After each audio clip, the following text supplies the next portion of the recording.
Yeah, you might not be at your best, but it's fine.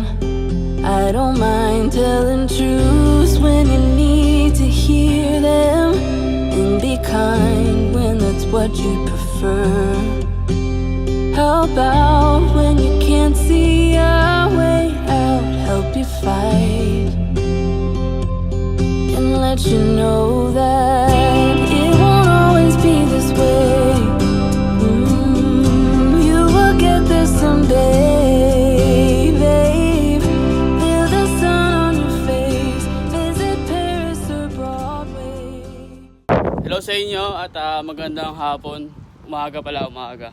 Nandito tayo ngayon sa hindi ko alam saan lugar to eh. Meron tayong pupuntahan. Magpapagpag lang tayo ng ating kate dahil na rides na ako. Ito. Meron tayong ganyan pala. Kita ba?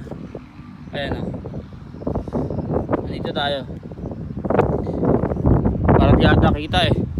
Pero ayan, nadagdag yan. Meron tayong ganyan lagayan ng cellphone kapag nag-rides tayo. Tapos ayan, nadagdagan rin tayo ng tubig para pagka nauhaw tayo, hindi na pahinto-hinto, di ba? At tuloy-tuloy na lang. Pero anyway, meron tayong pupuntahan ngayon. Mamaya malalaman nyo. Tutuloy ito tayo sa ating pagpapadjak. Hindi tayo maliligaw. Hindi naman tayo maliligaw eh, kasi meron tayong gamit na na tawag dito Google Map. Kaya kahit mag-isa tayo ngayon, mag-isa lang pala ako wala akong kasama, solo ride lang tayo ngayon for today's video. At hindi na ako naggaya para makapag-explore ako mag-isa. So tara, tuloy na tayo sa pagpadyak. Yon, akala ko malapit na tayo. Malayo pa pala. Akala ko ilang minuto na lang. Pero nandito tayo ngayon sa Noveleta, bandang Magdiwang Highway. Yung pinagdalan sa Google Map, Skyway pala. Pagkakalam ko bawal doon yung bike eh. Kaya naghanap tayo ng ibang ruta. Nag-shortcut tayo. Kaya medyo napalayo. Pero malapit na rin naman tayo. Dire-diretso na lang to doon. Kaya kita-kits lang tayo pagka nandun na tayo sa mismong lugar. Yun. After lang minutes tol, nandito na tayo tol. Sheesh.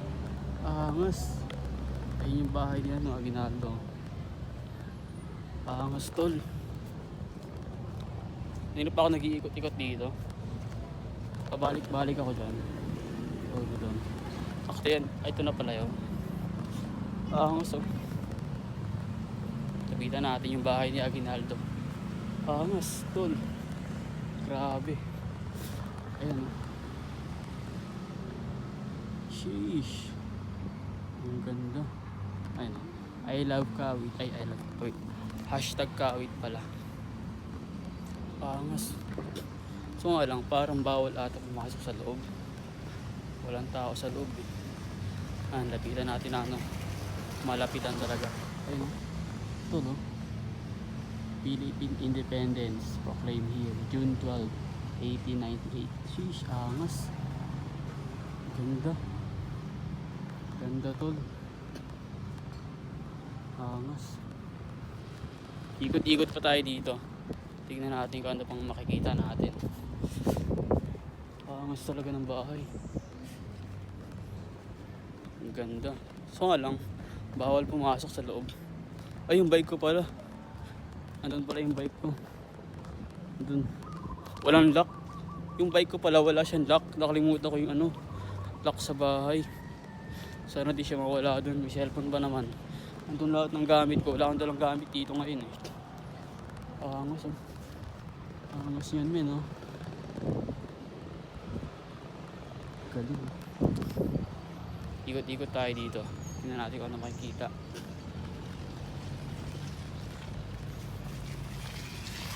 Nakasarado yung mga gate na iba. Pero ayun ko lang kung pwede pumasok. Kasi ako doon lang ako pumasok. Nakita ko kasi may mga bike na lumalabas doon. Dito may ilog dito. Ilog ata ito eh. Hindi ko sigurado eh. Yung itsura niya tol. Dito rin sa kabila. Nagkarugtong sila. Ang angas. Ito sana medyo malayuan yung bahay. Yan. Yan siya, ganyan siya. Angas no? Solid. Sulit yung ano pagpunta dito. 10 ako umalis ng bahay. At di ko lang kung ilang oras yung biyahe. Maya malalaman ko kung ilang oras. Angas dito. Ikot-ikot tayo kung ano makikita natin.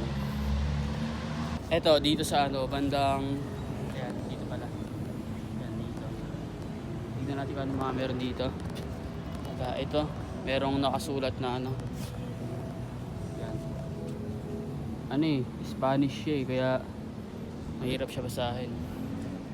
Acta de la Proclamación de Independencia del Pueblo Filipino. Ayan, ano siya? Spanish yata yan. Mahirap siya ano. Medyo mahirap siya intindihin. Ayan. Dito meron. Tapos doon din natin sa kabila. So dito naman yung mga pirma. Ang tanong, sinong mga pumirma dito? Kanino kaya mga pirma doon?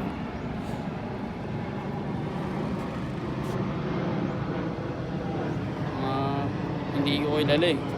Ito mayroong statwa dito si ano, Emilio Aguinaldo sa pinakagitna.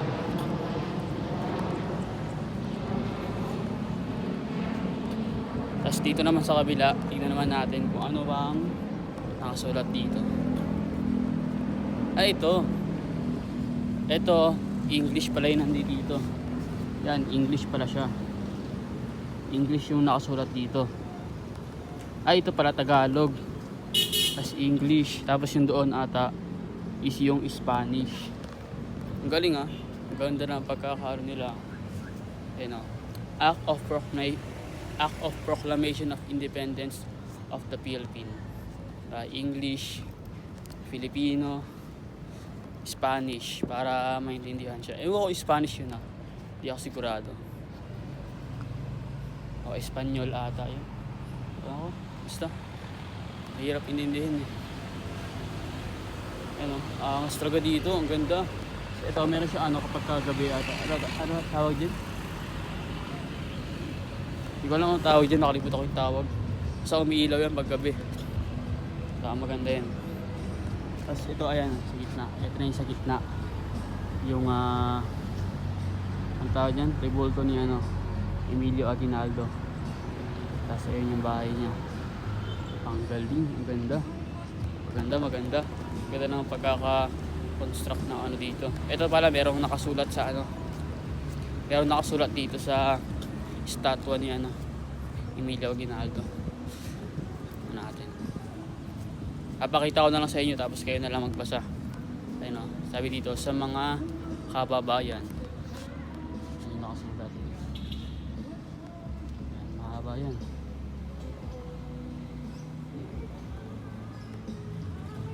Mahaba yung nakasulat.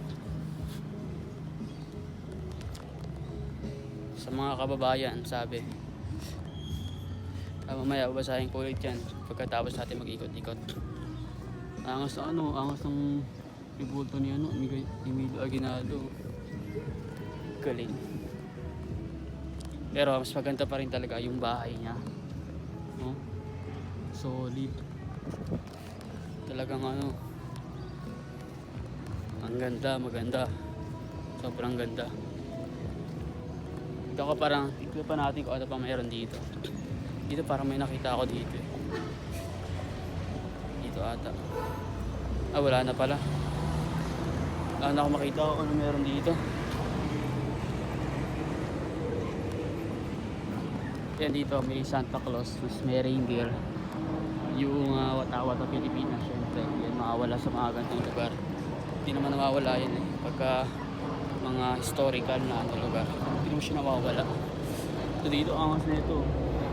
Parang ano, si Orchin. Joke lang.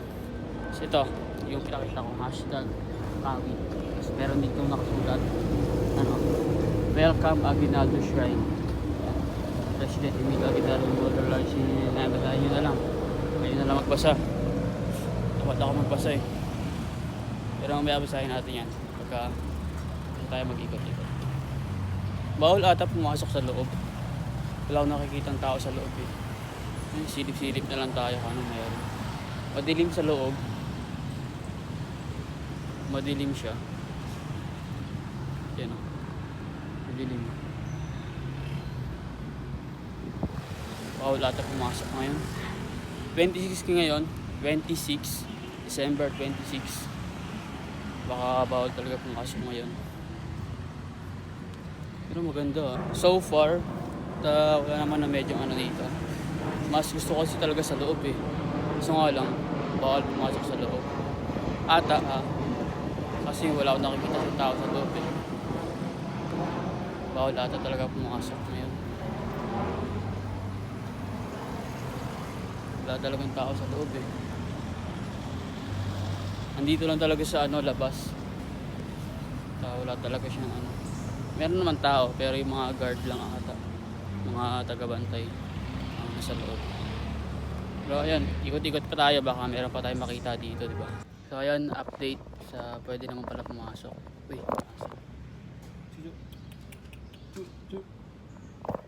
kaso nakikipag ano. Ayun, pwede pala pumasok sa loob.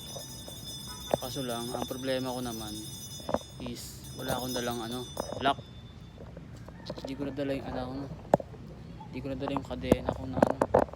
Kadena. Yung pinagdala ko na ginagamit. Bad trip na iwan. Kaya wala pa rin tayo no choice kahit na pwede pumasok.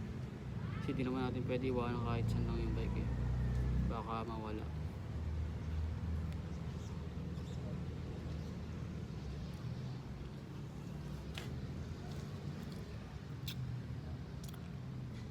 Pahinga muna saglit, ice cream muna. Tapos na tayo dito, kaya uwian na tayo. Dito yan, ready na si Greenery. Mag-aayos na tayo ng gamit. Siyempre, ayusin natin yung ways na dadaanan natin para di tayo magkanda ligaw-ligaw. Hindi na tayo masyado malayo. At hanapin tayo na iced coffee. Iced coffee nga tama. Para medyo malamigan pa tayo. Kulang yung ice cream. Pero ayan, kita-kita na tayo sa sunod. Ready na tayo.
Tol.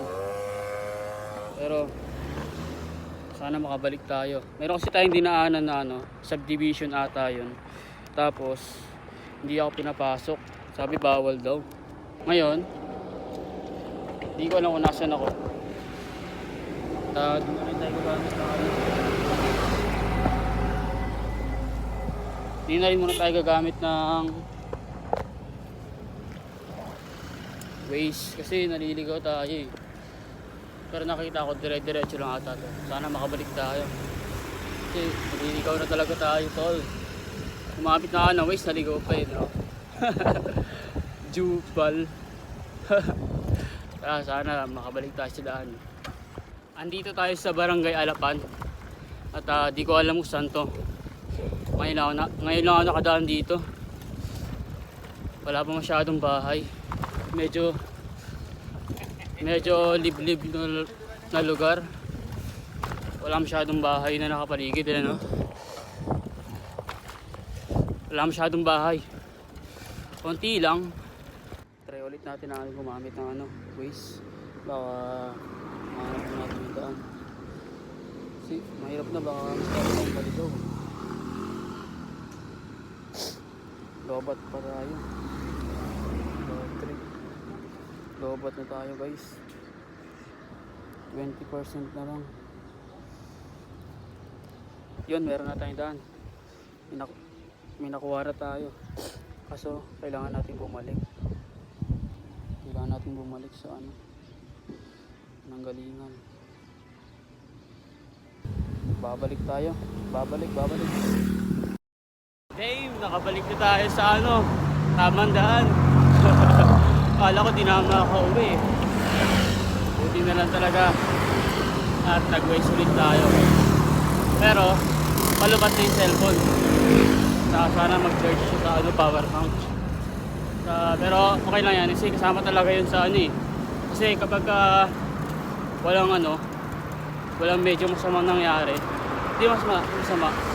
Hindi naman sa sobrang sama, no? Wala nga nangyaring aberya sa, siyempre, walang thrill, no? Kaya yung mga ganung pangyayari, okay lang yun.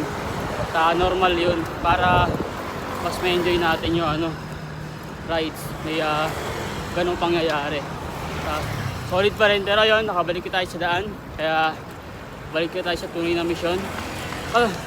Hanap tayo ng ano, maiinuman. Gusto ko ng ano, malamig. Kaya tara, let's go.